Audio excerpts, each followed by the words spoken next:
May the 5th, 1941. A day well chosen. 5 years ago, the Italian aggressor passed down the road into Addis Ababa, bringing murder and terror in his wake.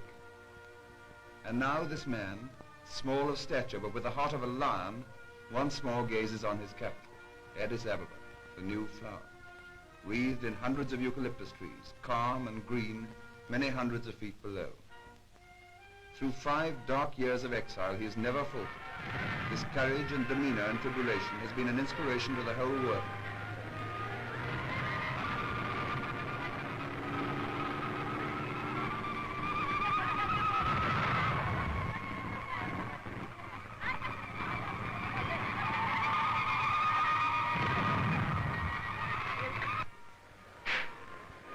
At the palace steps, a guard of honor from the Nigerian regiment await the emperor.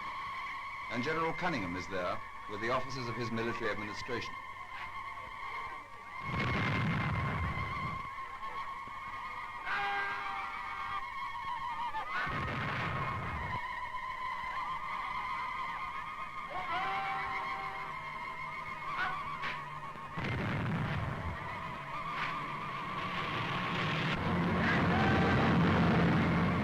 The discipline of the regulars that, with the fire of the patriots, won this war, meet together on the palace steps of Addis Ababa, while 30,000 Abyssinians cram the streets outside, shouting and throwing flowers, kissing the ground, waving the Abyssinian flag.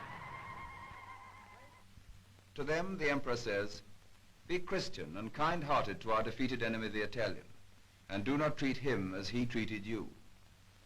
So, in 5 years, the whirligig of time, often slow in motion, has brought its full revenge.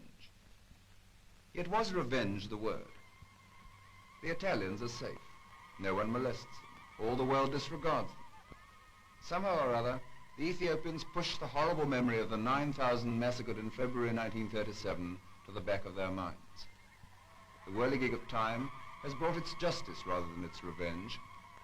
The so-called barbarians, the cruel people of Italian legend, has taught the so-called civilized fascist a lesson in forbearance, decency, and dignity. At his palace, the emperor receives the patriot troops of Ras Ababa Aragat, who boast before him in the customary cockwork fukara of the Ethiopian fighting man. Each and all want to tell the emperor of his glorious deeds. How many Italian officers he killed, how many machine guns he took single-handed, how he is his emperor's devoted servant, to be sent to fight the battles of Ethiopia wherever his emperor desires.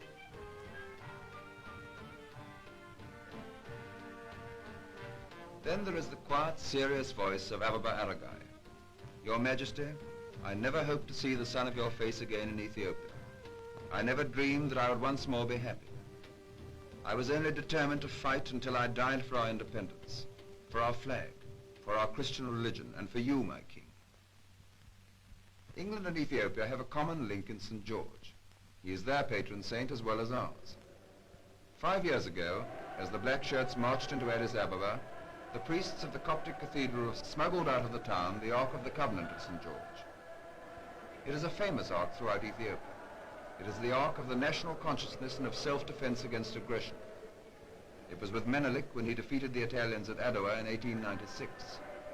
It was with Ras Ababa Aragai throughout the Italian occupation. On a cold morning in Addis Ababa, it came back to the cathedral with the emperor and was put once more with hymns and sacred dance in the Holy of Holies. It was a cold morning, and it rained, but a right was restored on that day, and the chains were struck off the wrists of a whole people.